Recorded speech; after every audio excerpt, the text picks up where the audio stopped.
안녕하세요. 저는 지리를 가르치고 있는 김용현이라고 합니다.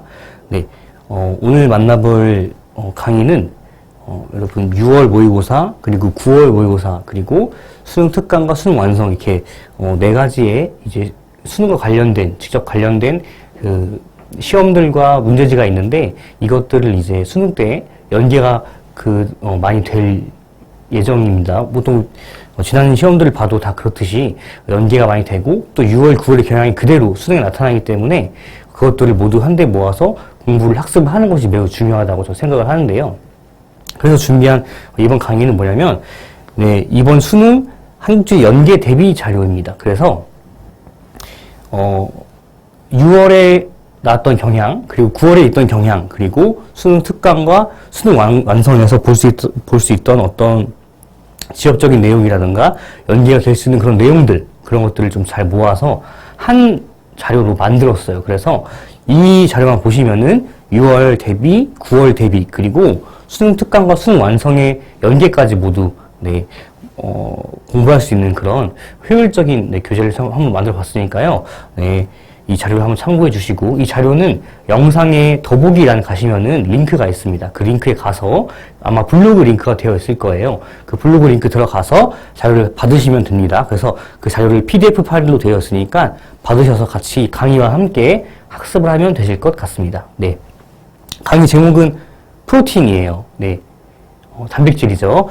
우리 몸을 구성하는 되게 필수적인 영양소인데, 그만큼 이 교재가 여러분 수능을 준비할 때 매우 필수적인 그런 역할을 했으면 좋겠다는 의미에서 붙여봤습니다. 네, 그럼 한번 시작해 볼게요. 네, 자료 먼저 개요인데요.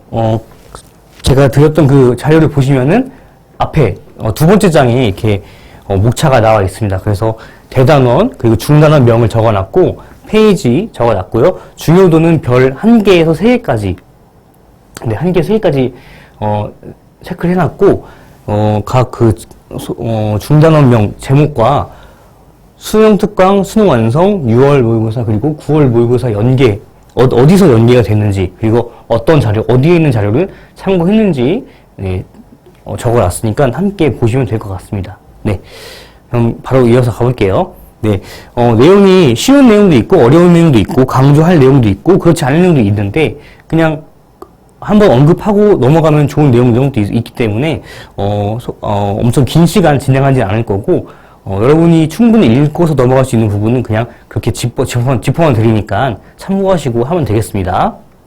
네, 첫 번째로 강수의 유형이에요. 그래서 전선성 강수, 대류성 강수, 그리고 저기압성 강수, 지형성 강수 총 4가지가 나와 있는데 이 4가지를 헷갈리면 안 되겠죠. 좀 기본적인 내용이기 때문에 이것은 사실 지금 모른다고 해도 또 9월에 이게 나왔는데 한번 틀렸다고 해도 지금 한번 읽으면은 충분히 대비가 되니까 한번 지금 그냥 여기서 이 강수의 유형 개념을 끝낸다고 생각하시고 보시면 되겠습니다. 먼저 전선성 강수는 차가운 공기 덩어리가 따뜻한 공기가 만나서 따뜻한 공기 덩어리가 올라가서 강수가 형성되는 것이고 이것은 이제 장마와 큰 관련이 있죠. 그래서 6월 하수능 전후에서 남부지방에서 시작이 되고 장마 전선이 형성이 되는데 여기서 말한 한대기단은 아마 시베리아 기단이고 열대기단은 북태평양 기단이죠. 그래서 북상과 남한을 반복하다가 북태평양 기단이 확장하면서 7월 하수 전후에 한 번 더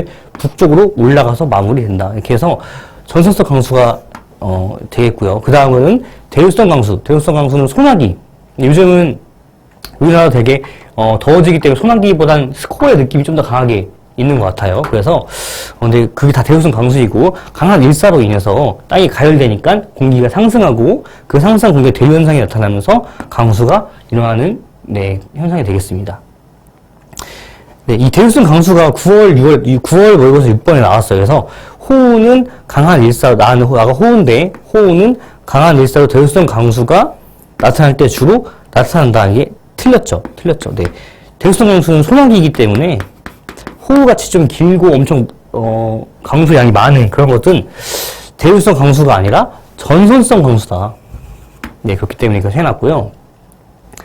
그렇게 해서 알아보시면 되고, 그 다음은 저기압성 강수, 이건 태풍을 얘기하죠. 그래서 열대 해상에서 강력한 저기압이 형성돼서 나타나는 것이고, 그 다음은 지형성 강수가 있습니다. 지형성 강수도 바람 바지 사면이고, 이건 사실 이거는, 수능에 매우 빈출되는 자료이기도 하고, 6월 모의고사 때 그, 풍향과 지형에 관련돼서, 우리 그, 한반도 남부 쪽에, 이 지리산 자락에서 이렇게 가는 이 문제를 아마 물어봤었어요. 네. 오답률이 매우 높았었고, 그렇기 때문에 여러분은 이걸 알고 가시면 되겠습니다. 그것이 바로 바람 바지 사면에 비가 내리는 것이고, 그 반대편에는 바람 그늘이기, 비그늘이기 때문에 강수량이 매우, 적다. 고온 건조한 바람이 분다. 네, 페렌사항야도 하죠. 네, 이렇게 해서 강수 이형만 넣어봤고요. 다음 그림인데, 이거 잠깐 볼게요. 저수성 강수, 이런 그림. 대유성 강수, 그리고 저기압성 강수, 지형성 강수인데, 어려운 내용은 아니고, 그냥 한번 보면 되는 내용이니까 잘 유심히 보시면 되겠습니다. 네, 넘어갈게요. 다음은 국지적 기온 분포인데요. 두 가지 현상 있어요. 첫 번째는 기온 역전 현상이 있고, 두 번째는 열섬 현상이 있다. 그래서 국지적으로 기온이 어떻게 되는지, 국지적으로 나타나는 특이한 기후를 좀 다뤄봤는데, 기온 역전 현상은 흔히 알듯이 분지 지형에서 나타나고요. 대구, 춘천, 양구 등의 분지 지형이 나타나고, 특히 한국지리에서는 분지도 여러 가지가 있지만, 반드시, 수능 한국지리, 고등학교 과정의 한국지리에서는 분지를 어떻게 내냐면, 주변 산지는 변성암이고, 그리고 가운데 분지 면 부분은 화강암이에요. 그렇지 않기도 합니다. 예를 들어서 뭐 초계 적중 분지 같은 경우에는 운석이 떨어져서 생긴 분지이기 때문에 주변 산지와 분지면의 암석 구성이 같고, 뭐 충청남도 공주시 같은 경우에는 변성암, 그것도 주변 산지 분지면 모두 변성암으로 이어진 분지입니다. 그래서 규모가 작은 분지예요. 그런데 그런 것들은 고교 과정 나오지 않아요. 그렇기 때문에 무조건 고교 과정에서 이런 분지가 나타나고, 이 분지는 상대적으로 규모가 크다. 그리고 그런 것들은 다 기온 역전 현상이 매우 두드러지게 나타난다라고 알고 계시면 되겠습니다. 네. 그래서 고도가 높아질수록 기온이 상승 어쩌지 나타나고, 이런 일교차 크고 바람 없고 맑은 날에 분지 진앙 계곡에서 나타나는 현상이고, 상층보다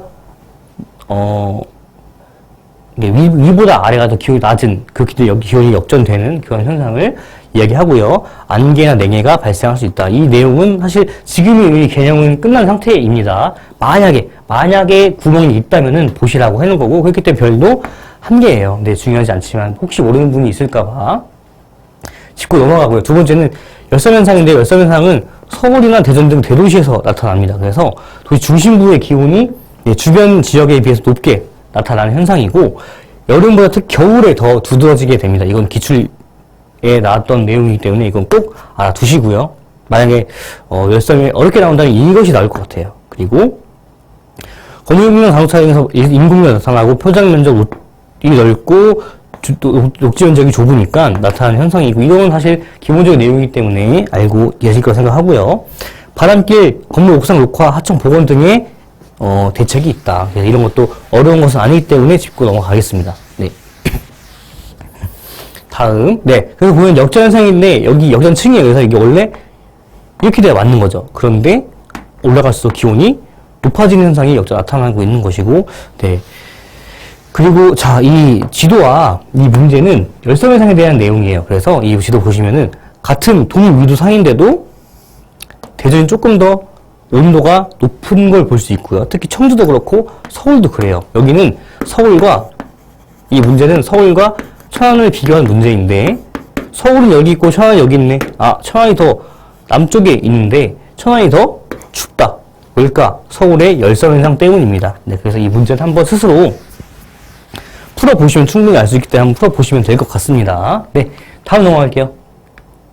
한반도의 지세와 기후 환경에서 이거 선생님이 우리나라 지형도를, 한반도 지형도를 넣어놨는데, 내용보단 그냥 이걸 놓고 설명이 나을 것 같아서 했어요. 첫 번째로는, 먼저 우리 6월 모의사 때는 어떤 게 나오냐면, 이 지리산 남동 쪽에서 이렇게 바람이 불 때, 이 지리산, 바람을 받는 곳, 이 바람받이 사면은 비가 많이 오는 곳이고, 반대편, 이곳은 비그늘이기 때문에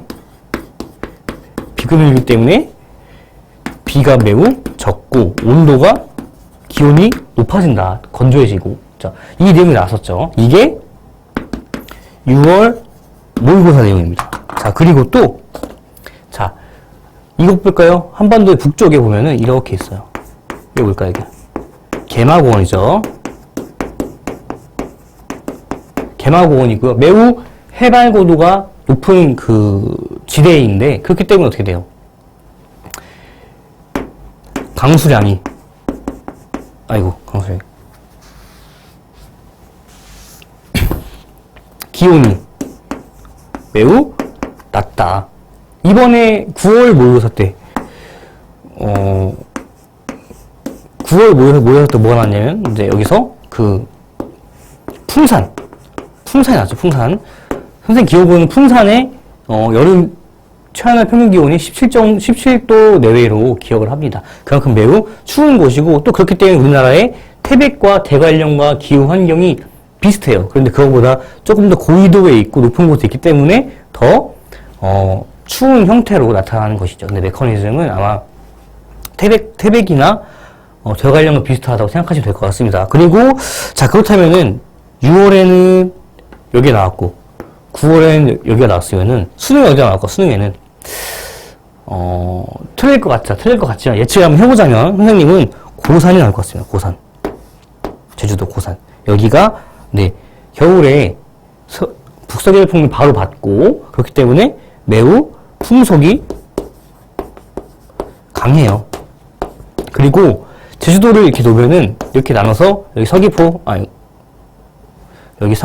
제주시, 여기 서귀포, 여기는 성산, 여기가 고산이에요. 이렇게 4개의 그 기후 측정하는 곳이 있는데, 이 고산이 정말 독특한 게 뭐냐면, 풍속은 가장 빠른데 또, 여기 서귀포, 성산, 강수량 얼마죠? 강수량?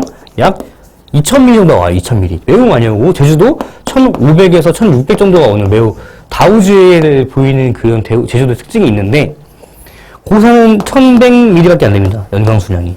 네. 그렇기 때문에 고산은 매우 독특한 지형이어서, 고산을 낸다면 매우, 어려워질 수 있다죠. 그리고, 난해할 수 있다. 그리고 참고로 또 고산이 수능 특강도 있어요.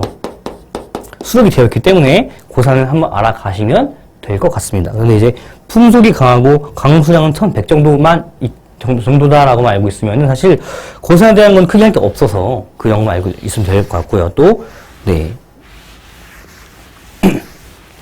여름에도 남쪽에서 불릴 때 여름에도 풍속이 센 편이에요, 고산은. 자. 그래서 이렇게 지세와 기억을 봤고요. 다음 내용 한번 볼게요. 네, 다음은 이제 부산광시 도시구조입니다. 부산 도시구조인데, 우리 부산광시 도시구조는 9월 모의고사 나왔어요. 9월 모의고사. 나왔는데, 개인적인 예상으로는, 오점률 매우 높았고, 그리고 서울은 이제 좀 많이 냈기 때문에, 한 번 더, 이번에도 부산이 출제될 가능성이 좀 있다고 봅니다. 그래서 잘 공부해 놓으셔야 돼요. 자, 먼저, 우리 수능 한국지리에서 도시구조를 볼 때, 크게 3가지만 나눠요. 3가지. 첫 번째는 공업기능, 두 번째는 주거기능, 세 번째는 도심 및 부도심, 즉 중심지 기능이 나타난다. 이렇게 3가지만 가지고 도시구조를 구분을 하고요. 그리고 또 가끔 가다가 점유지역이 나오는데, 사실 이 점유지역은 이것들을 구분하고 남은 것이 점유지역이기 때문에 점유지역을 하는 것은 어렵지 않다고 생각합니다. 점유지역을 따로 하지 않고 이 3가지만 나누면 돼요. 3가지만. 첫 번째로 우리가 흔히 그나마 가장 알려져 있는 공업 기능에 여기 강서구, 그리고 강서구 여기에 이 부분에 김해공항이 있죠. 김해공항. 네, 강서구가 있고, 강서구는 공업 기능이 발달하고 서울의 금천구, 구로구와 비슷한 역할을 합니다. 그리고 강서구뿐만 아니라 여기 3번 여기는 서상구죠. 4번 여기는 사하구. 그래서 이 부산의 왼쪽에 있는 3구가 모두 공업 기능을 분담하고 있다고 알고 계시면 될 것 같고요. 그 다음 주거 기능은 2번 북구, 그리고 5번 동래구. 여기에서 부산의 북쪽에 있는 2구가 있겠습니다. 그래서 북구와 동래구가 주거 기능이 모두 발달한 두 곳이고요. 그 다음에 6번은 부산 진구, 8번은 해운대구, 7번이 중구죠. 그래서 7번 중구는 도심 기능이고 부산 진구 해운대는 부도심 기능을 담당하고 있다. 그래서 도심은 서울의 중구 종로구, 부도심은 서울의 영등포, 서초, 강남, 송파구 이런 것과 비슷한 그 역할을 한다고 보시면 되겠습니다. 그리고 참고로 여기 나온 이 8개의 구가 있잖아요. 이 8개 구를 선생님이 괜히 선정한 게 아니에요. 어떻게 되냐면 이 8개 이 8개 구가 뭐냐면 모두 수능 특강, 수능 완성, 그리고 6월 모의고사, 그리고 9월 모의고사에서 부산의 도시구조를 나타낼 때 나온 모든 구를 다 체크한 겁니다. 다 체크한 거예요. 그래서 여기에 있는 걸 다 모으니까 8개밖에 안 나와요. 이 8개만 기억하시면은 부산 도시구조는 사실 여기서 더 추가로 나오지 못하겠죠. 여기 나올까요? 안 나와요. 안 나와요. 나올 리가 없어요. 여기도. 물론 나올 수도 있겠죠. 나올 수도 있지만 그 경우에는 이걸 보고서 비슷한 여기 나오면 또 2번, 5번이 주거 기능이기 때문에 여기도 주거 기능이겠죠. 그렇게 푸시면 되고 여기는 부산도 이제 그 도농통합시이기 때문에 여기는 시골 촌락 지역으로 생각하시고 풀면 되겠습니다. 그렇게 하면 되겠네. 그래서 이 8개 구만 알아도 나머지 부산의 도시구조는 그냥 거저 준 느낌으로 갈 수 있어서 이거만 아시면 돼요. 이 8가지만. 8가지만 위치 파악하시고 어떤 기능인지 확인하시고 하면은 되겠습니다. 별표를 왜 3개 했냐? 나올 확률이 매우 높을 것 같다고 아까 말씀드렸죠. 그렇기 때문에 부산 도시구조는 꼭 알고 가시면 될 것 같습니다. 네. 그리고 다음 서울이에요. 서울인데 6월에는 서울이 나왔습니다. 6월에는 서울이 나왔고 9월에는 부산이 나왔어요. 그렇기 때문에 사실 개인적으로는 선생님 개인적으로 부산이 조금 더 확률이 높다고 생각하지만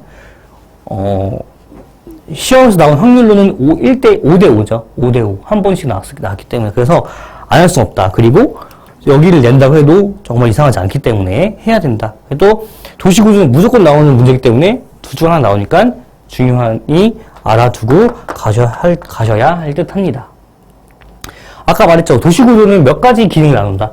3가지밖에 없어. 3가지. 첫 번째는 공업. 두 번째는 그렇죠. 주거. 세 번째는 중심지. 뭔 말이에요? 도심과 부도심. 이렇게 3가지로 나눈다. 그래서 공업, 주거, 중심지. 자, 은평구, 도봉구, 노원구. 번호 그대로 가요. 은평구, 도봉구, 노원구, 사원, 강서구. 이렇게 해서 이게 뭐야? 이게 주거. 주거 기능이에요. 주거 기능. 그리고 아이고 사장님, 강동구까지, 관악구까지네, 관악구. 선생님 미리 했네. 다시, 은평구, 도봉구, 노원구, 강서구, 강동구, 관악구. 이렇게 6가지가 주거 기능이 좀 강한 곳이고요. 그 다음, 구로구, 금천구, 두 곳. 구로구, 금천구. 이 두 곳은 뭐냐? 네, 그렇죠. 공업기능이죠, 공업기능. 나머지, 종로구, 중구, 영등포구, 서초, 강남구. 이렇게 5가지가 뭐야, 이게 중심지. 그래서 종로구, 중구, 영등포구, 서초, 강남구. 선생님이 조금 넣을까 말까 하다가 안 넣은 것도 있긴 한데 여기도 아마 교재에 있을 거예요. 이거 봐, 여기 해볼까? 지금 여기 볼까? 대통령님이 여기 계시죠? 용산구도 중심지로 넣어서 중심지 기능을 한다고 보시면 되겠죠. 대통령이 근무하기 때문에 당연히 중심지 역할을 한다고 볼 수 있겠죠. 네, 이렇게 해서 서울도 났고, 지금 이 13개, 이 서초 강남이죠. 13개의 구 플러스 용산구까지 해서 총 14개의 구가 수특, 수완, 육모, 6월 모의사에 모두 나온 구예요. 그러니까 요거만 하면은 다 됩니다. 네. 거기에는 모든 구 다 요거밖에 없어요. 이거만 하시면 돼요. 그래서 여기는 구만 알고 계시면은 수능 때 서울 도시 구조는 낯설지 않을 것이다. 낯선 구가 나오지 않을 것이다. 그래서 이거만 하시면 될 것 같습니다. 네, 그래서 이 13개 플러스 용성문까지 해서 이걸 잘 알아두고 가시면 될 것 같습니다. 네. 넘어갈게요. 다음 대구예요. 대구도 있긴 있어요. 있긴 있는데 출제하면 매우 낮을 것 같긴 합니다. 낮을 것 같긴 하고. 그런데 일단 나왔기 때문에 혹시 만약에 낸다면 어떡할까? 그래도 그럼 대비를 해야겠죠. 그래서 일단 잠깐이라도 하는 게 좋을 것 같고, 또 내용이 크게 어렵지 않으니까 금방 할 수 있을 것 같아요. 네. 자, 대구도시 구조 별 하나만 줬어요. 네. 1번. 여기는 뭐야? 대구의 중구죠. 네. 광역시의 중심지는 대부분 중구입니다. 도심 기능이, 이게 중심지. 중구고, 공업 기능은 2번, 달서구, 여기 공업이에요. 주거 기능은 수성구, 3번, 주거. 자, 선생님이 좀 그래도 많이 나오면 어떡할까? 외우는 방법 보면은 이게, 자, 서울도 보면은 여러분 보세요. 가운데에 중심지 기능이 있어요. 중심지 기능. 그리고 왼쪽 아래에 공업 기능이 있어요. 그리고 오른쪽에 강동구 이렇게 여기 뭐야? 주거 기능이 있어. 여기도 주거고요. 여기는 부도심이긴 한데 여기도 주거 기능이 같이, 부도심이면 주거 기능이 같이 포함되어 있으니까. 그럼 어떻게 돼? 서울의 도시 구조를 차용해서 암기하면 되겠구나. 그럼 어떻게 돼? 공업, 도심, 주거. 공업, 도심, 주거. 공업, 도심, 주거. 공업, 도심, 주거. 서울과 마찬가지로 가운데에는 중심지가, 왼쪽에는 공업이, 오른쪽에는 주거지가 있겠구나라고 알고 계시면 될 것 같습니다. 이렇게 하면은 대부분은 네, 다 학습이 될 것 같아요. 여기 나올 수 있겠지만 이 이상 나오지 않아요. 그리고 저희는 사실 이 지도를 더 이렇게 해야 되는데 이게 행렬도 바뀌었죠. 근데 조금 너무 불필요한 자리를 많이 찾아야 할 것 같아서 그냥 여기 이만큼 잘라서 했습니다. 네, 넘어가 볼게요. 다음 수도권의 대도시권 무조건 나오죠. 6월도 나왔고요. 9월도 나왔어요. 네, 6월도 나왔고 9월도 나왔다.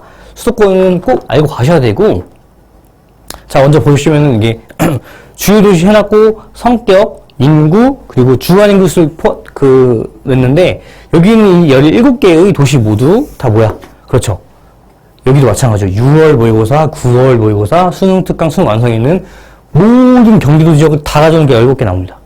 이거 하시면 돼요. 첫 번째로 고양시. 이건 여러분이 직접 여기서 한번 체크를 해보세요. 여기는 이거밖에 없지만 드림 교재 보면은 위에 백지도가 또 따로 있어요. 거기에 이 번호에 맞게 도시를 한번 체크해보시면 더 학습 효과가 좋을 것 같습니다. 자, 1번 고양시. 여기죠. 고양시. 주거 기능, 인구는 104만에서 105만 정도, 2020년 기준이에요. 왜냐면은 올해 시험이 6월 모의고사, 9월 모의고사 때 보면은 인구를 2020년 기준으로 잡았더라고요. 그래서 이걸로 저도 냈습니다. 주간 인구 지수는 100 이하, 낮다 매우. 파주 여기죠. 주거 있고 공업지역, 이기 신도시 있고요. 또 파주 운정 신도시, 이기 신도 있고 출판단지 있고 LCD 클러스터 있죠. 그렇기 때문에 주거 공업 기능이 모두 있고, 또 여기는 신도시를 지어서 서울과 매우 왕래가 잦다. 그래서 여기 또한 주간 인구 지수가 낮게 형성이 되겠네요. 3번 연천, 여기서 연천은 접경지, 군 접경지일 뿐만 아니라 연천도 철원 용암대지와 용암대지가 있어요. 그렇기 때문에 이건 농사가 많이 발달해 있고, 도시와 멀리 떨어져 있기 때문에 촌락의 기능도, 특징도 갖고 있다. 그래서 촌락과 군사지역의 특징이 있고요. 군사지역이기 때문에 주간 인구 지수는 매우 높다. 촌락이기 때문에도. 자, 그래서 연천역 포천이네요. 포천도 매우 높네요. 여기도 연천과 마찬가지로 촌락적인 특징과 군사지역이 있기 때문에. 자, 가평 볼까요? 여기 가평이네요. 가평은 촌락의 기능을 많이 수행하고 있다. 좀 그런 기능이 나타난다. 그래서 여기도 주간 인구수 매우 낮고. 네. 다음 남양주 볼까요? 남양주 6번 남양주 여기죠. 서울 바로 옆에 있고, 남양주도 신도시가 2기 신도시 지정은 아니지만 다양한 신도시가 많이 개발되기 때문에 남양주도 주거 기능을 많이 분담을 하고 있고 서울과 많이 왕래를 하는 네, 그런 관계가 되겠죠. 그래서 남양주는 주거지 기능이 있기 때문에 성격을 가지고 있기 때문에 주거인구지수 95 이하 매우 낮고 그리고 인구는 또 많이 그 주거 기능을 분담하고 있어서 매우 많은 편이다. 71만 명 정도예요. 매우 많죠. 다음 7번 인천 여기겠죠. 인천도 2기 신도시가 있습니다. 검단 신도시가 있고요. 공업도 매우 항구도시이기 때문에 많은 다양한 공업들이 들어가 있어서 공업 기능도 같이 분담하고 있습니다. 그렇기 때문에 여기는 이제 서울도 많이 왕래가 있어서 공업 기능이 있음에도 주거인구 지수가 매우 낮게 형성이 되네요. 그런데 사실 인천은 아마 이런 그 경기도 수도권 대도시권에서 인천을 아마 내지는 않을 것 같아요. 그래서 인천은 너무 신경 쓰시면서 외울 필요는 없을 것 같습니다. 그냥 알고 계시면 되고요. 다음 8번 부천. 태국 좀 바꿔볼까요? 8번부터는 좀 지루하니까 8번 부천. 여기 8번 부천이네요. 부천은 주거 기능이 발달했습니다. 1기 신도시, 중동 신도시가 있고요. 그리고 인구는 82만 명. 주거 기능이기 때문에 95 이하의 매우 낮은 주거 인구 지수가 나타나고, 그 다음 9번 안산. 여기 대부도. 이렇게 해서 두 개가 안산이죠. 안산은 공업 기능이 매우 발달해 있어요. 공업 기능. 그래서 공업 기능이 발달해 있고, 또 서울과 최근 들어서는 안산도 발전을 많이 하고 서울과 가까워지기도 하고 공업 기능이 많이 남쪽으로 내려가기 때문에 공업 도시에서 점점 그 수도권의 주거 기능도 조금 분담하는 그런 추세로 가고 있습니다. 그러나 수능에서는 안산을 그렇게 보진 않더라고요. 그렇기 때문에 그냥 공업 기능이 있다고 생각하시고 95에서 100 정도의 낮은 주거인구 지수를 나타내고 있다라고 보시면 될 것 같습니다. 인구는 71만 명, 72명 정도 되는데 선생님 집이 고향이 안산이에요. 그래서 보면 안산이 65만 정도? 64만 정도? 60 중반대의 인구가 되어 있는데 저기 인구는 아마 외국인 인구가 포함이 되는 것 같습니다. 지금 볼 때는. 네. 내국인 인구는 2010년, 11년, 12년부터 그때 한 71, 2만 찍다가 서서히 내려갔거든요. 60만 대가 됐는데 여기 수능에서는 71만 보는 걸 보면은 외국인 인구를 포함시켜서 보는 것 같습니다. 네. 다음 성남은 여기네요. 성남은 주거 기능 1기 신도시 있죠. 분당 신도시, 2기 신도시는 판교 신도시, 그리고 위례 신도시도 있습니다. 위례 신도시 있어요. 위례 신도시. 그냥 막간 얘기해보면 위례 신도시는 세 군데예요. 세 군데. 서울 송파구에 있고요. 그리고 경기 하남시, 그리고 경기 성남시. 이 세 군데. 이 세 군데를 묶어서 만든 게 위례 신도시인데, 시험에 나오지 않더라고요. 나오지 않고, 또 송파구와 하남시를 2기 신도시도 모르지 않아서 그냥 여러분이 이걸 학습할 필요는 없습니다. 알고만 가시면 돼요. 아무튼 성남은 1기 신도시도 있고 2기 신도시 두 개나 있다. 그런데 이제 신도시 생긴 후에는 인구 변화가 성남은 크지 않아요. 왜? 1기 신도시에 있는 인원이 2기 신도시도 옮기면 되니까. 그럼 어떻게 해? 성남에서 성남으로 인구가 옮기는 것이기 때문에 인구가 신도시 개발로 인해서 급증하지 않는다는 거죠. 같은 관할구역 내에서 움직인 것이기 때문에. 그래서 성남 인구 변화를 보면은 1기 신도시, 분당 신도시 지은 이후로는 인구가 급증하는 모습은 없습니다. 그리고 최근은 네이버 본사 어딨나요? 판교에 있어요. NC소프트는 판교에 있어요. 배틀그라운드, PUB 펍지 본사는 판교에 있어요. 판교가, 그리고 분당이 이제 매우 발달을 해서 오히려 중심지의 기능도 가지고 있다라고 보시면 돼요. 그래서 성남은 주거 기능뿐만 아니라 중심지 기능도 있기 때문에 낮에 사람이 일하러 오는 거예요. 그래서 여기는 주거인구 지수가 100을 넘는 그런 모습을 보입니다. 2019년 정도 이때쯤만 해도 성남의 주거인구 지수 어떻게 되냐면 90은 넘지만 100은 넘지 못하고 증가하고 있는 추세라고 배웠어요. 19년도 학년도 시험이기 때문에 이때 통계는 2016년에서 2017년 썼겠죠. 이때 통계를, 다시 2015년 정도 되겠네. 예. 그러니까 2019학년도 에는 성남을 이렇게 거쳤어요. 90보다는 성남의 주간인구지수가 90보다는 높고 100보다는 낮다. 그런데 점점 증가하고 있다.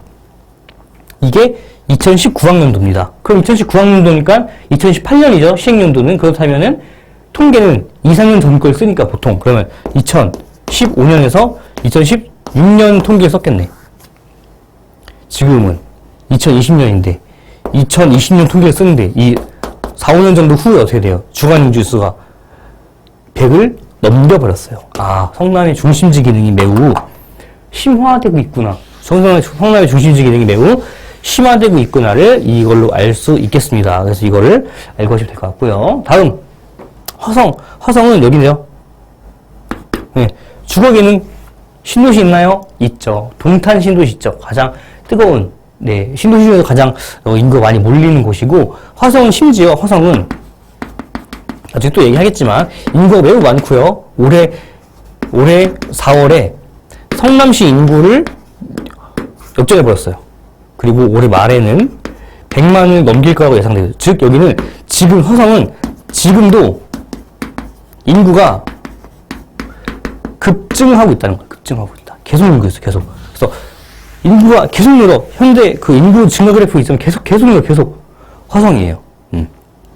또 공업이 매우 발달했죠. 화성 경기도 내에서 가장 제조업 출하량이 많은 곳 화성이에요. 네, 그만큼 화성은 공업적인 측면도 많고 그렇기 때문에 신도시가 발달했지만 주간인구지수가 매우 높다. 그리고 또 사실 서울과 이 동탄이 이쯤에 있는데 서울가 좀 멀어요. 그래서 서울로 출근을 잘 하지 않는 편이기도 하고 네. 그래서 화성은 주거 기능도 같이 있지만 공업 기능이 매우 심화되어 있고 서울과 거리가 약간 떨어져 있기 때문에 주간 인구 지수가 높은 편이다 알고 계시면 될 것 같습니다. 다음 평택은 공업이죠. 네, 공업 기능이 있고 그리고 썼어야 되는데 주거 기능 사실 있긴 해요. 물론 화성만큼 주거 기능이 강하지 않지만 약하지만 있긴 있어. 왜? 평택도 뭐가 있어요? 평택도 이기 신도시 있잖아요. 고덕 신도시가 있습니다. 고덕 신도시. 그래서 평택도 이기 신도시에 있기 때문에 주거 기능을 분담하고요. 주거 기능이 있다고 할 수 있겠습니다. 네. 그리고 13번 용인은 여기죠. 여기는 주거 기능이죠. 여기 무슨 신도시? 이기 신도시 있죠. 어떤 거? 광교 신도시가 있어요. 광교 신도시. 수원과 같이 이 부분에 광교 신도시가 있고 이 광교 신도시가 있기 때문에 주거 기능이 있고 그렇기 때문에 인구가 많이 몰려서 인구는 106만 명 정도 매우 많은 인구 자랑하고 있고요. 주거 기능이기 때문에 주거인구 지수는 매우 낮다. 95 이하네요. 매우 낮네요. 네, 이게 용인의 특징이고요. 100만 넘기 때문에 특례시 지정이 되어 있죠. 다음 이천은 여기인데 14번 이천은 뭐가 떠올라요? 그렇죠. 반도체, 쌀, 한지, 그걸 살아서 반도체 공업이죠. 쌀, 한지, 촌락적 느낌이 있네. 촌락이고 공업이니까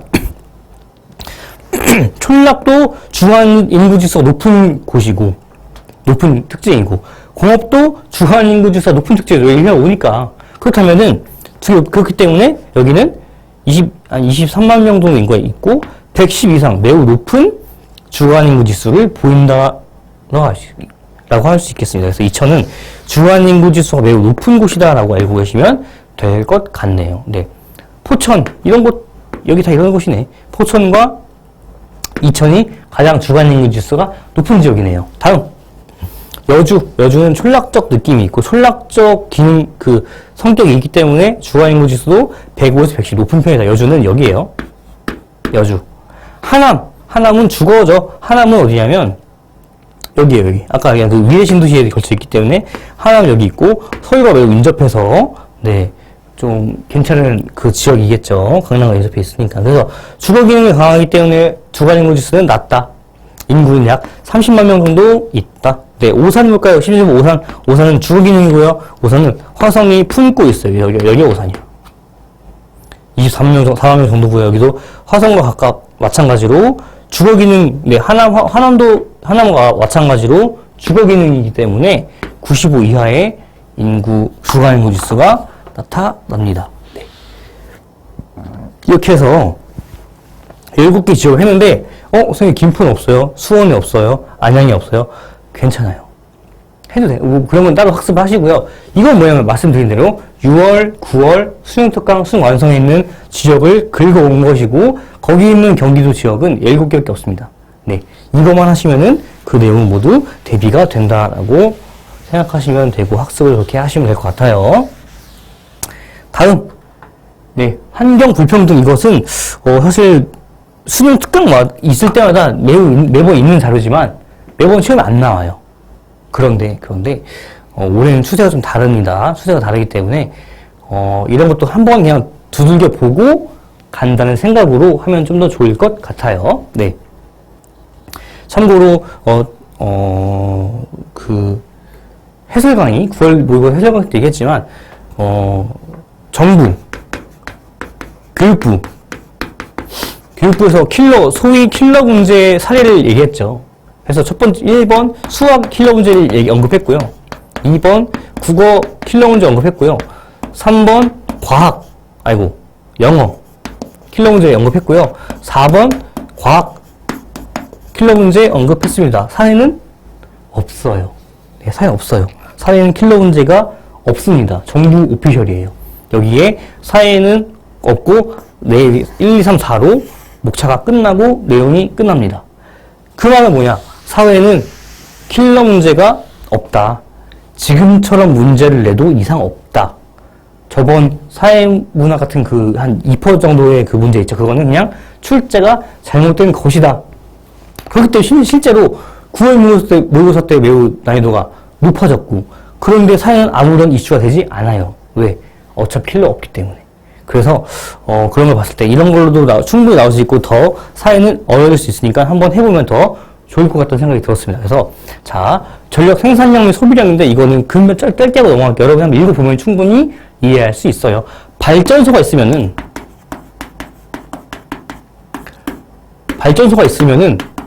자금량이 전력 자금률이 높습니다. 당연하죠. 발전소가 있기 때문에. 이 특징을 알면 되고, 그렇다면 발전소 있는 곳 어디?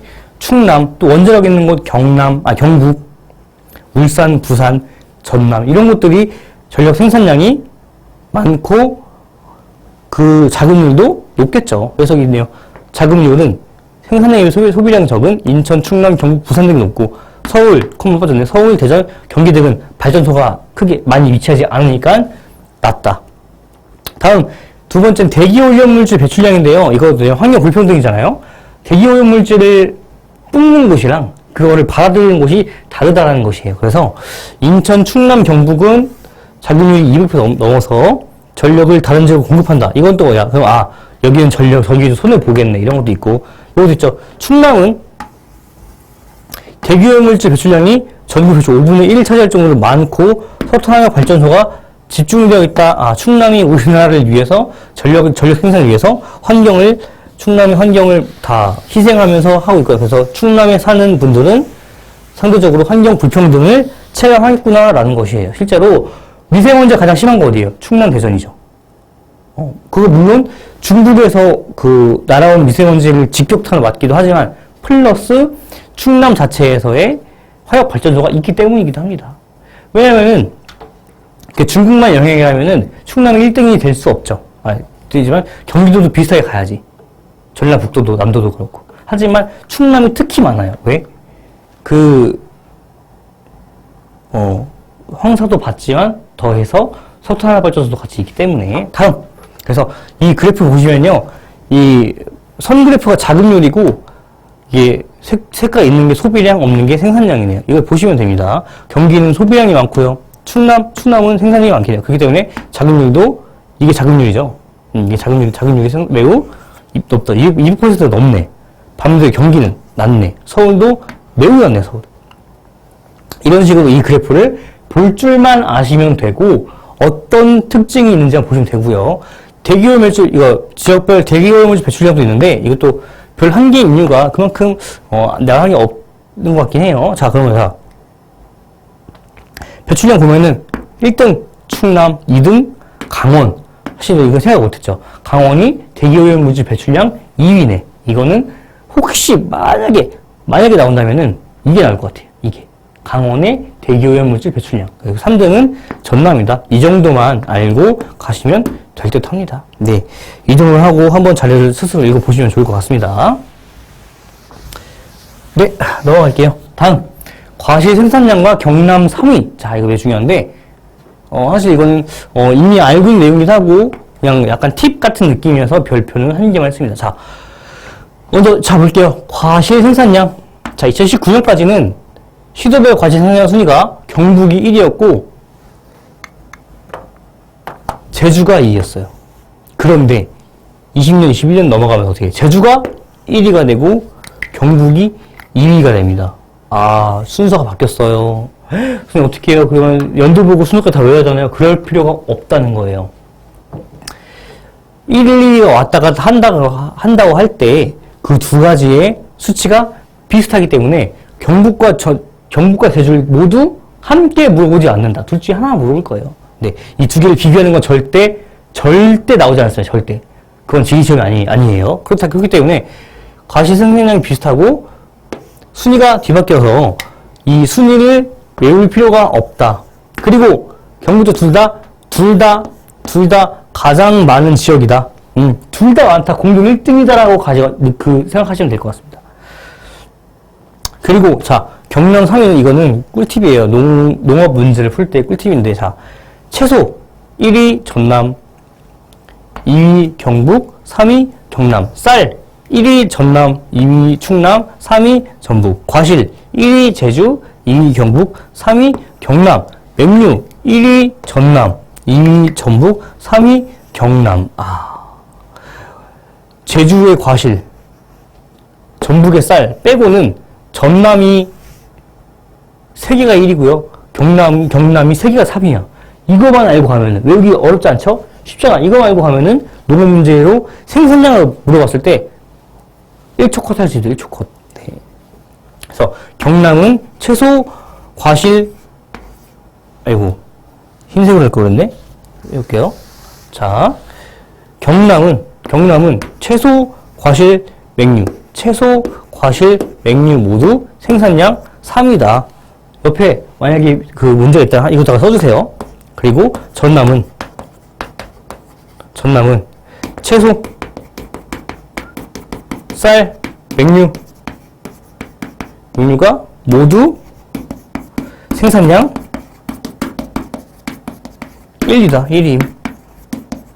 네, 이거 두 개 딱 알고 가면은 매우 편하게 문제가 풀릴 것 같네요. 다음. 글씨 좀 못 썼네. 자, 그래서 이거 보시면은 이거 나타낸 그래프입니다. 네, 이 그래프를 읽으면 그대로 이걸 알 수 있기 때문에 같이 보시면 될 것 같고, 이거는 공역보로 나타난 것인데, 이거 모두 다 수능 특강에 있는 자료를 가져온 것이에요. 그래서 한번 읽어보시면 될 것 같습니다. 네, 다음 최소의 시설 및 노지 재배인데, 이건 별거 아니네요. 별거 아닌데, 그냥, 자주 보이길래, 눈에 자주 띄길래 한번 가져와서 한 번씩 읽고 그냥 넘어가겠습니다. 그래서 채소는 시설 및 노지 재배 비율이 있는데, 채소는 쌀보다 시설 재배에 의한 생산량이 많다. 당연한 거죠. 근데 유무모에 나왔네요. 그리고 채소는 과실보다 시설 재배 비율이 높다. 하우스를 운영하는 비율이 채소가 과실보다 많구나 라고 알고 계시면 되겠습니다. 다음, 수능 완성했네. 이거 수능 완성이 나온 거고요. 채소는 노지 재배 비율보다 시설 재배 비율이 높다. 이건 당연한 거죠. 근데 이게 그 고랭지 농업 때문에 좀 헷갈릴 수 있을 것 같아. 그런 친구도 있을 것 같긴 해. 왜? 이건 노지가 많으니까. 근데 이것은 고랭지 농업만의 특징이고요. 보통 채소는 시설 재배가 더 높다. 9월 모의사에 나왔네요. 네, 이 내용을 한 번씩 알고 가면 좋을 것 같습니다. 다음. 공업의 지역적 편제와 이중구조. 이거 내용 보면은, 자, 공업은 편제되어 있어요. 편제. 모든 곳에 굴이 존재하지 않아요. 자, 수도권과 영남권을 중심으로 공업이 발달해 있다. 이게 지역적 편제죠. 네. 우리나라 처음부터 남동림의 공업지역과 수도권 중심으로 그 공업지역을 지정해서 발전시켰으니까. 그런데, 자, 보시면, 사업체와 종사할 수 있는 중소기업이 많고, 당연하죠. 근데 출하액은 대기업이 많다. 아, 우리나라는 대기업 중심이구나. 대기업이 좀 더 비중이 높구나. 자, 사업체에 종사하는 대기업. 여기죠. 사업체는 중소기업이 압도적 않고, 종사도 많은데, 출하액 보면은 오히려 대기업이 반을 넘겨요. 아, 대기업의 출하액이 매우 많구나. 대기업이 매우 집중된 그런 특징이 있구나 알고 계시면 될 것 같고요. 그리고 수도권은 출하액 비율이 사업체 수 비율도 낮지만, 즉 사업체 수가 출하액보다 많지만, 이만큼도 많지만 영남, 충남, 충청, 호남 같은 지방은 모두 출하액 비율이 사업체 비율보다 높다. 출하액 비율이 사업체 비율보다 높다. 이만큼 높네. 이것도 이만큼 높네. 뭔 말이에요? 수도권은 다시 이걸 설명해보면, 수도권은 그러면 수도권은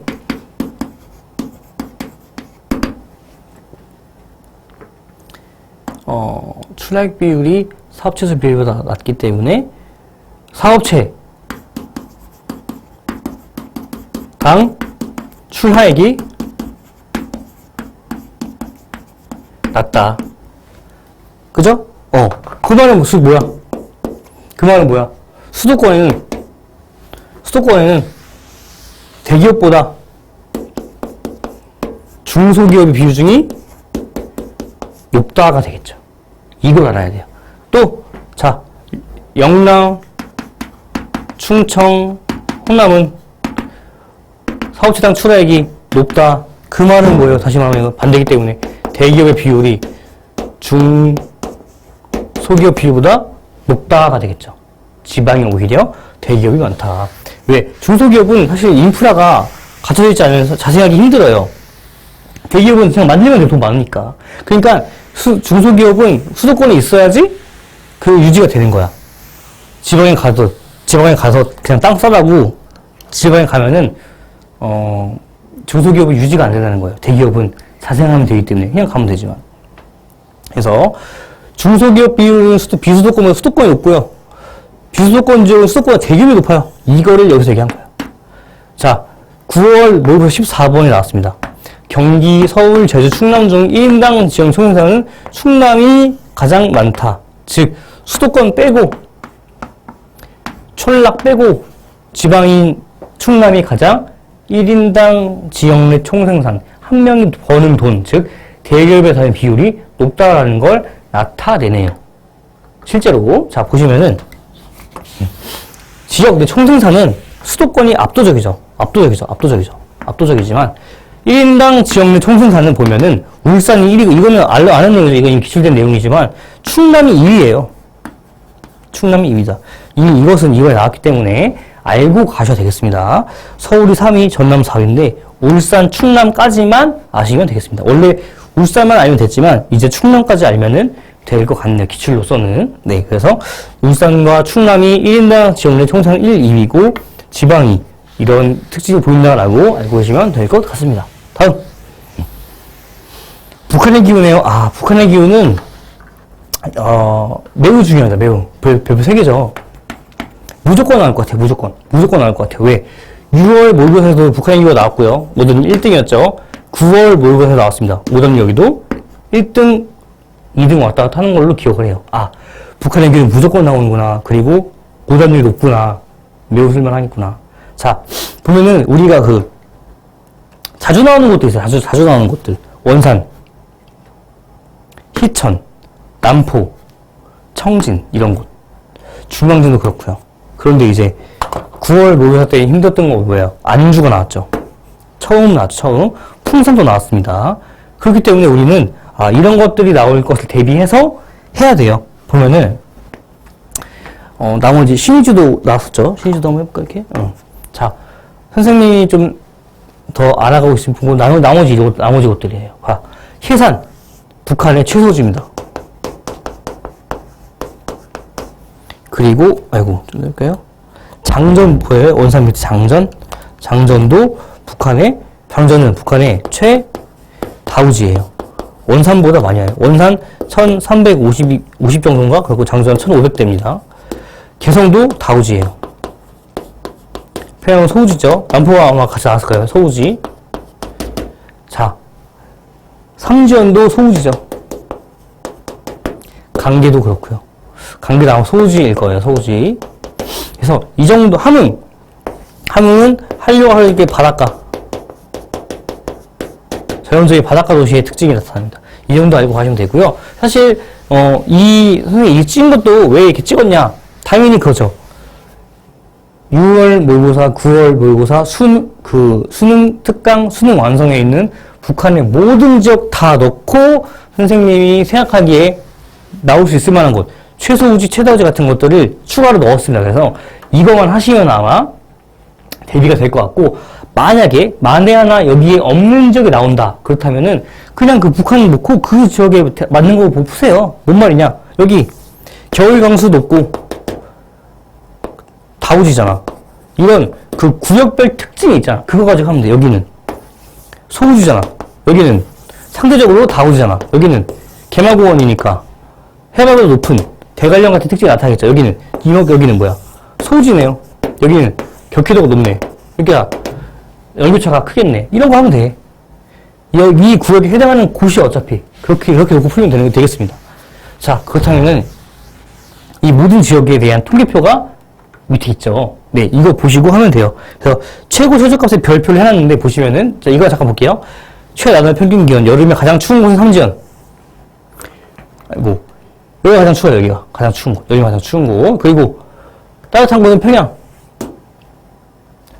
다음 연평균 기온이 가장 낮은 곳 삼지연. 여기 다 낮아요. 아, 삼지연은 뭐야? 추운 곳. 추운 곳이다. 그리고 자, 자, 연평균 가장 더운 곳 장전.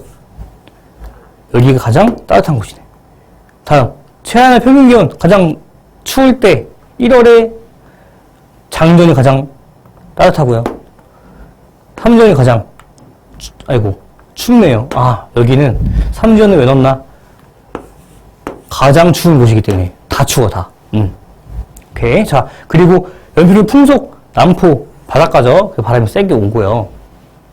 중강진은 보면은 한 가운데 있기 때문에 바람이 매우 작네, 약하네.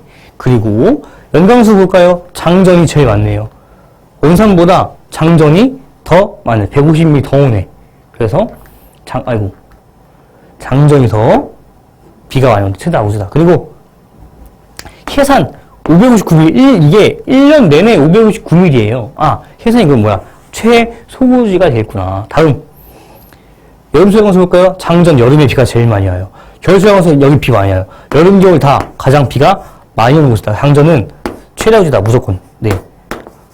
근데 이게 연강수도 가장 많고 여름 강수도 가장 많고 겨울 강수도 가장 많은 곳이 장전이다.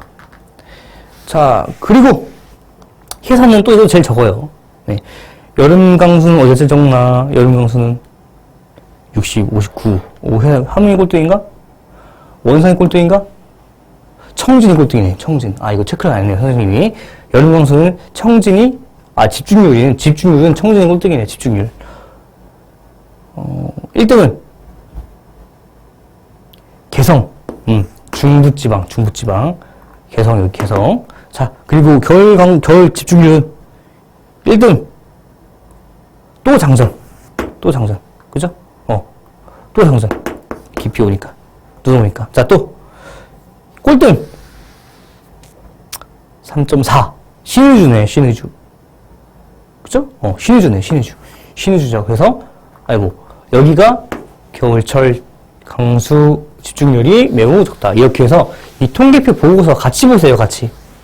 그러면 지역별 특징이 보이잖아. 여기서 이거 가지고 학습하시면 되고요. 이 이상 절대 안 나오고 나와도 충분히 풀 수 있을 것이다. 이게 학습되면. 네. 다음 지역의 의미야 북한 지역지인데, 자, 이거 뭐냐면은 육모 때 이게 수능특강 155페이지 6번에 있는 문제인데, 육모 때 9월 모의고사 때 그대로 나왔어요. 그대로. 그래서 이건 매우 중요하다고 볼 수 있고, 이런 사례가 있기 때문에 보시면은 이제 또 다른 북한 지역지인 이거 나왔거든요. 일단은 권역을 나누는 게 좀 선생님은 좀 뭔가 나올 수 있다는 생각이 들어요. 그래서 보시면 천령을 중심으로 관서, 관북, 천령, 관 중심으로 관서, 관북이 나눠지고 여기가 경기해예요. 경기해. 경기해의 서쪽에 있기 때문에 땅이 있기 때문에 여기가 해서가 됩니다. 그리고 여기는 대관령이 여기 있고 대관령 중심으로 여기 대관령 기준으로 대관령 서, 영, 동이고요. 서울 주변이 경기가 되겠고요. 여기 이제 금강을 호강이라고 그래요. 호강. 호강의 남쪽이기 때문에 호남 지방이고 호강의 서쪽 또는 호수, 의림지 같은 호수의 서쪽이기 때문에 호서 지방이 충청도가 되어 있고요. 그리고 자, 영남, 조령, 문경, 세세가 있는 이 조령의 남쪽이기 때문에 영남이 됩니다. 오케이? 자, 그리고 영서, 영남, 영서, 영동은 여기 두 개 합쳐서 천령관의 동쪽이어서 관동 지방이 돼요. 이것도 한번 알아보시면 될 것 같고요. 수능특강 147페이지에 있고요. 그리고 이거는 4대강이에요, 4대강. 한강, 금강 또는 호강, 섬진강, 낙동강, 4대강을 나타내는 것이고, 이 4대강을 가지고 어떻게 지역이 나오는 글인데 한번 읽어보시면 되겠습니다.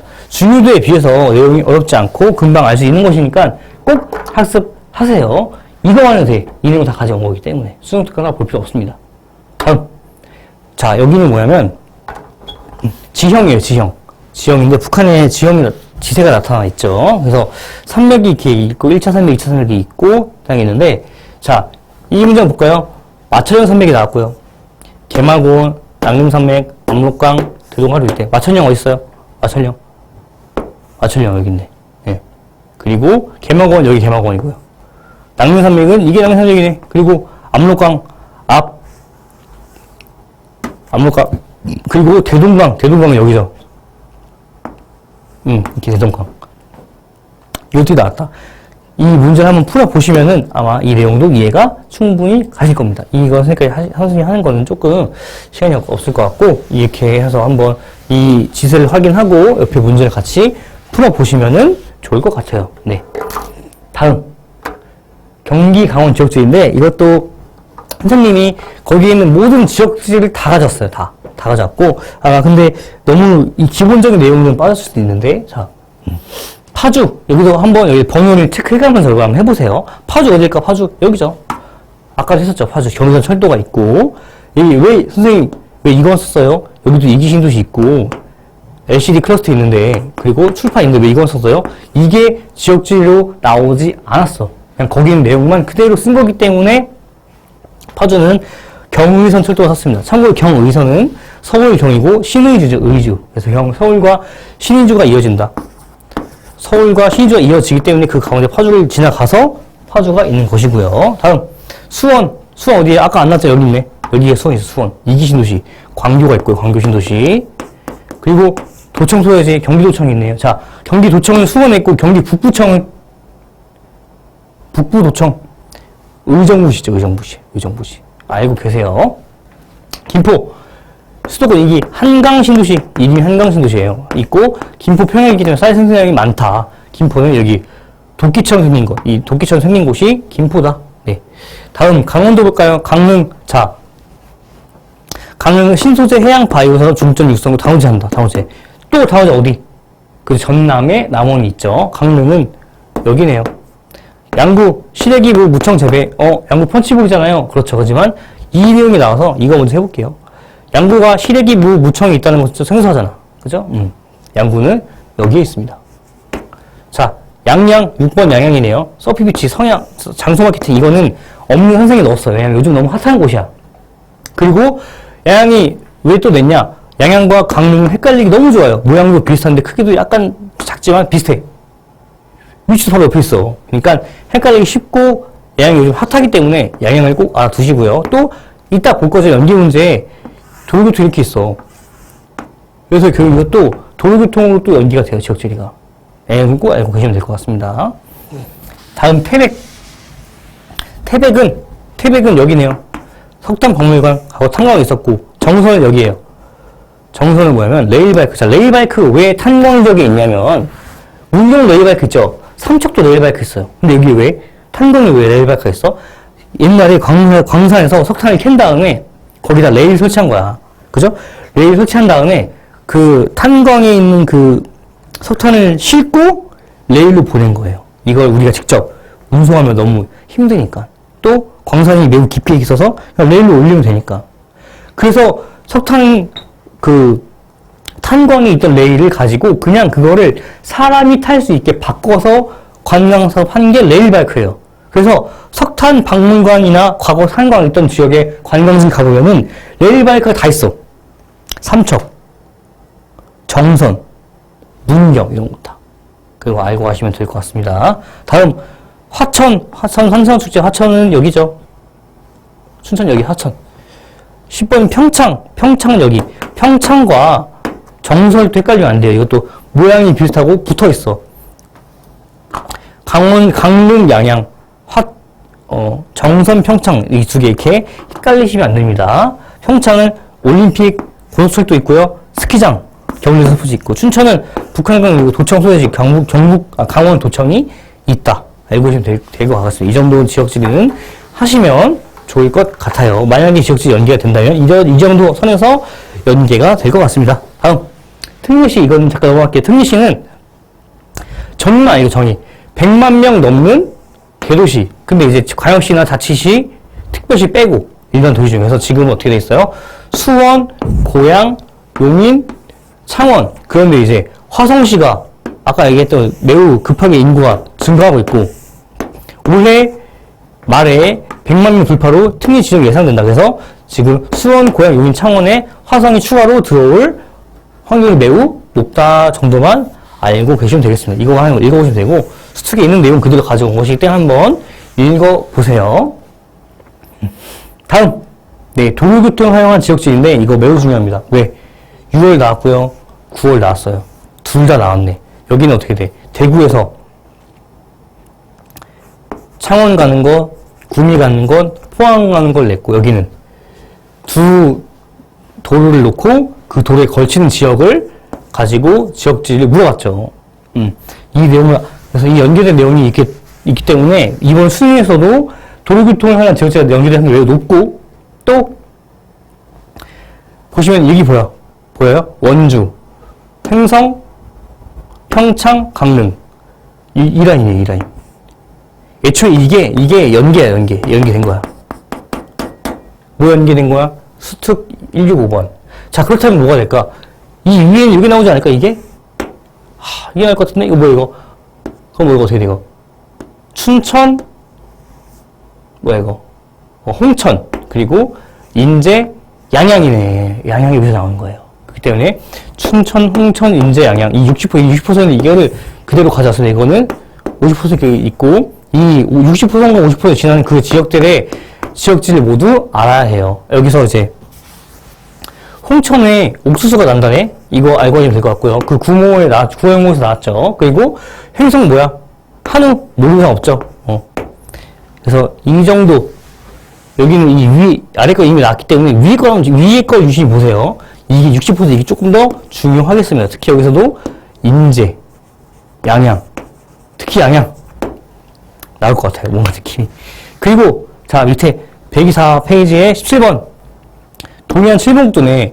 여기는 원래 문제에서는 A, B, C, D, E만 나왔어요. 근데 선생님은 이게 연계 대비를 해서 여기 이게 지나는 모든 지역을 다 썼습니다. 그래서 어떻게 고성, 속초, 양양, 강릉, 동해, 삼척, 울진, 영덕, 포항, 경주, 울산, 부산 이게 동해안 칠봉도 경로에 가는 거예요. 그래서 이 12개의 지역에서 여기에는 모든 지역들 다 알고 계시면 될 것 같습니다. 자, 속초 뭐 오징어 그러니까 큰 이거 했고 자 아까 위에 안 한 거 보면 고성 뭐 있어요? 고성 전망대 가장 북한과 가까운 곳 속초 오징어 유명하죠? 그리고 휴양지 양양 바로 위에 있고요. 낙산사가 있어요. 양양 했고 강릉 했고 동해 묵호항이 있고요. 묵호항 촛대바위 있죠 여기 추암해변 그 석회암, 나툴카레 석회암이 있는 곳을 볼 수 있는 곳이고요. 삼척은 어떻게 돼? 석회암지대, 시멘트 공장이 있고, 또 탄광 있고, 환선물 같은 큰 석유동도 존재하고요. 그리고 울진 원자발전소, 영덕은 대게, 포항은 제철과 제철 산업, 경주, 양동마을 있고요. 신라유적지 있고요. 또 뭐 있어? 원자발전소, 울산도 공업도시 원자발전소 부산도 매우 중요한 곳이다. 이 정도만 알면은 될 것 같습니다. 만약에 도로가 나온다. 이런 연계들이 활용이 되지 않을까 싶어요. 다음, 철도교통. 도로교통이 나왔죠. 철도가 안 나올까? 확률이 충분히 있다고 봅니다. 그리고 실제로 수능 완성에 나왔고요. 육로 구면 안 나왔지만 뭔가 느낌이 좀 쎄하네요. 그래서 한번 알아보시면 좋을 것 같아요. A. 나가능성. 순천이죠. B. 수출자유지역과 유네스코니까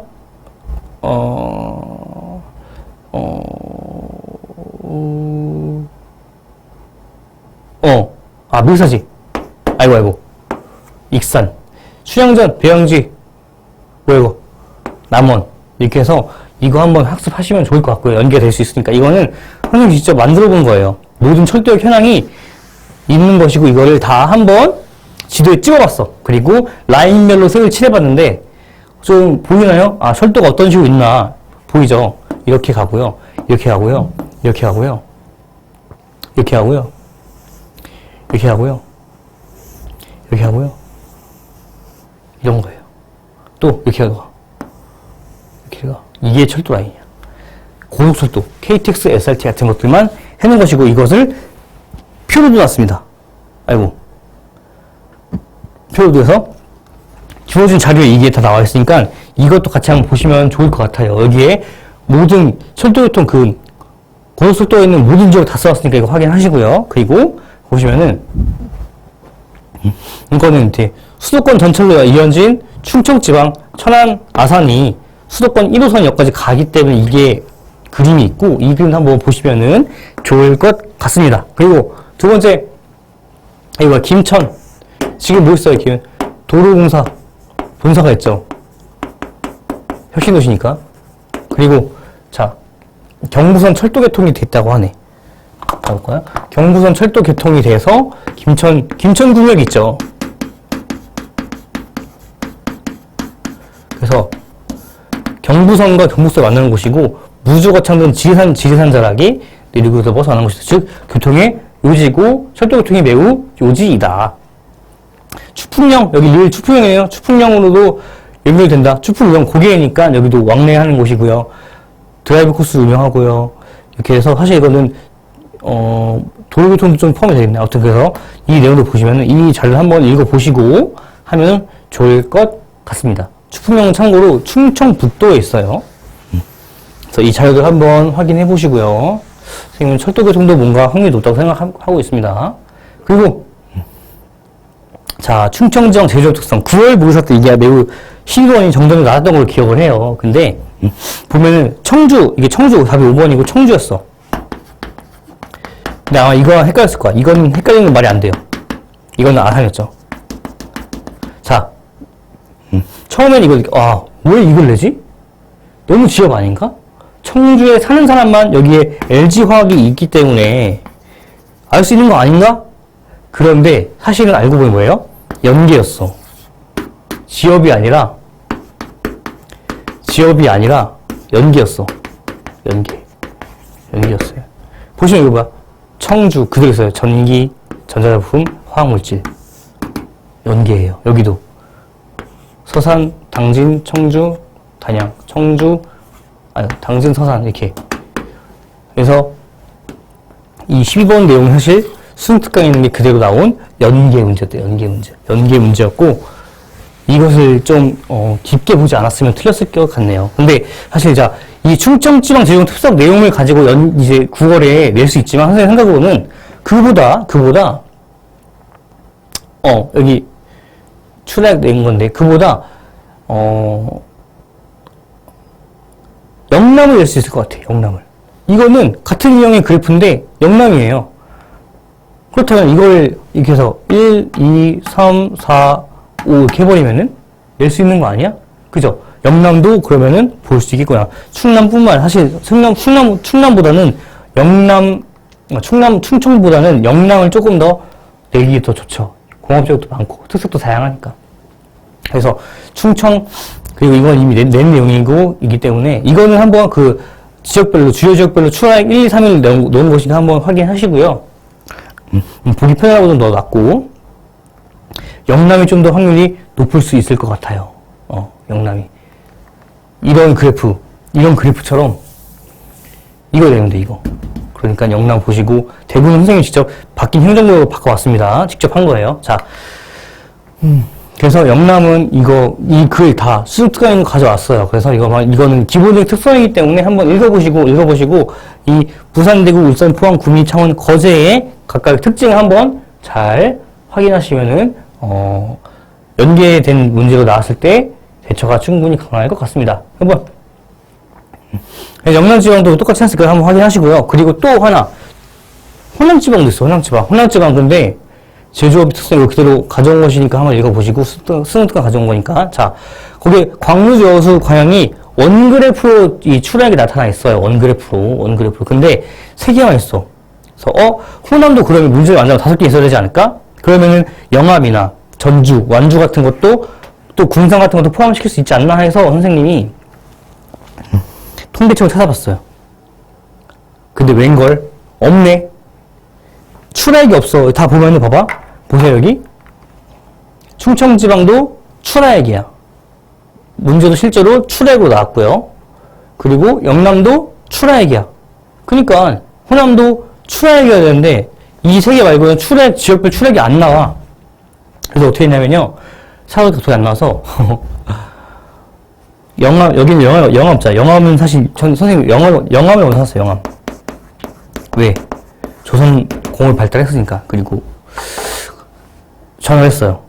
영암 군청에 직접 전화했습니다. 거기에 빅데이터 팀에서 일하는 분이 계세요. 그래서 전화해가지고 선생님 저 학교에서 일하고 있는데 수능 문제 좀 대비를 해주려고 한다.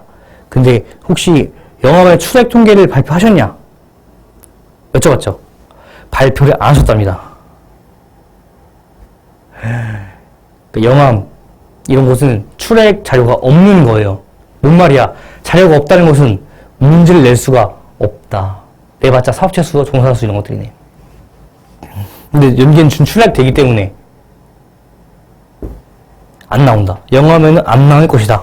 라는 게 소견이고요. 그래도 나오면 조금 애매하긴 한데. 그래서 영암은 호남지방의 주요 제조업 중 하나지만 출하액 통계를 발표하지 않았다. 그래서 영암을 출하액으로 출제하진 않을 것이다. 완주, 군산, 화순은 광업이죠. 마찬가지야. 없어요, 출하액이. 근데 통계를 발표하지 않았기 때문에 없는 거야. 그걸 문제 낼 수가 없어요. 매표별로 출하액 이렇게 할 수 없잖아. 그래서 광주, 여수, 광양 제외하면은 통계가 없다. 호남자 나오면은 얘만 못 내요. 어떻게 돼? 전국을 대상으로 섞어서 나온다. 영충홍을 나눠서. 그래서 여기 이렇게 섞게 된다고. 이런 느낌으로. 호남을 낼 거면 이렇게 낼 것이다. 그래서 호남만으로는 문제가 나오지 않을 것이다. 라는 게 선생님의 사견입니다. 그래서 호남지방엔 이 세 가지만 주로 하시면 될 것 같고요. 영어 이런 거 굳이 찾을 필요 없습니다. 네. 다음. 이것은 이제 관광산업인데요. 이 다양한 것이 이것도 수능특강 가져온 것이에요. 이거 한번 읽어보시고요. 경제자료국은 여기 있어요. 여기. 여수, 순천, 광양. 혁신도시는 전주에 있고요. 완주에 같이 있고, 또 나주에 있네. 나주에 녹색 전력이래. 그래서 전력 관련 혁신도시인데 이걸 굳이 언급을 했더라고요. 그래서 혹시 모르니까 나주는 녹색 전력이라고 알고 계시면 좀 더 편할 것 같습니다. 그리고 슬로시티 신안, 완도, 전주, 담양, 목포, 장흥. 신안, 완도, 목포, 전주, 담양, 여기, 목포, 장흥, 여기죠. 자, 그리고 이건 선생님이 개인적으로 꽂힌 거예요. 장흥, 정남진 물축제. 자, 정동진 아세요? 정동진? 서울에서 정동쪽 가면 강릉에 정동진이 있다. 똑같아요. 정남진 뭐야? 서울 정남쪽으로 가면은 정남진이 있는 거예요.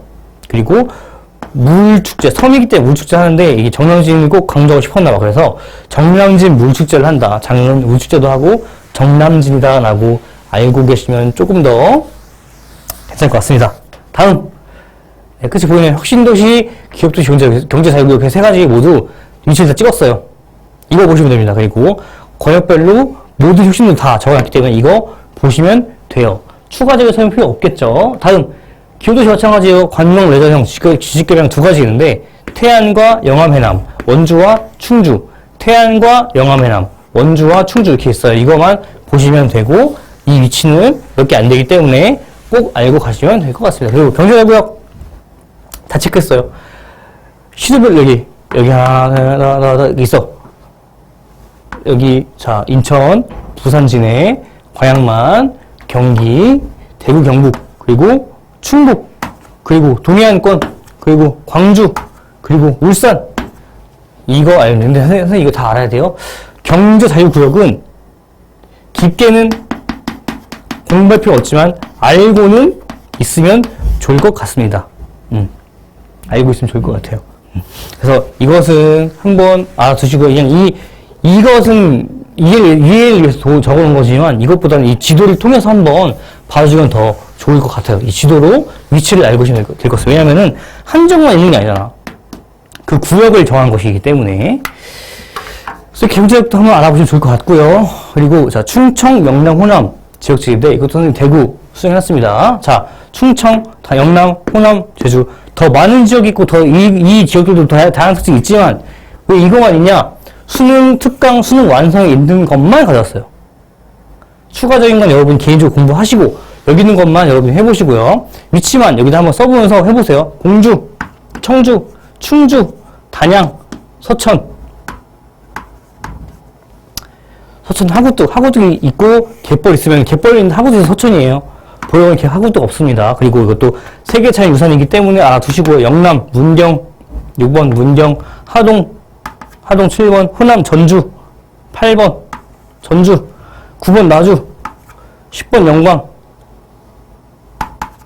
11번 구례, 제주. 자 그리고 자 이거 보세요. 영광, 나주. 전력 공공기관이 이전다. 굳이 이렇게 적어놨더라고. 수능 특강 수능 완성에. 그래서 이것도 같이 보시면 되겠습니다. 자 다음. 이것은 그 문제인데요. 화개장터야. 화개장터를 냈고요. 화개장터는 구례와 하동에 있고 이건 섬진강이고요. 화개장터는 이렇게 있어. 이렇게 경기선이고 얘 구례잖아. 하동이잖아요. 그죠? 화개장터 여기 있어. 아주 살짝 하동에 있어요. 하동에. 이거 알고 계시면 될 것 같고, 이것은 이 문제 하나 풀어보시면서 확인해보면은 충분히 그 내용을 익힐 수 있으니까, 화개장터가 딱 짚어 나와서 그냥 한번 문제를 풀어보고 수능장에 들어가면 더 좋을 것 같습니다.